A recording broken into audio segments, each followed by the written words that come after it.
Greetings, Domino community. I am Mr.J01. I am entering the Domino Trick Challenge. The trick I made is somewhat unique in a way. It is a structure or tower, and after it falls, it reveals hanging dominoes from the ceiling.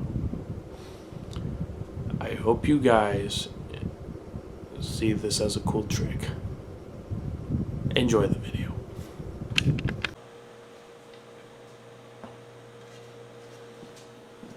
we go. 3, 2, 1.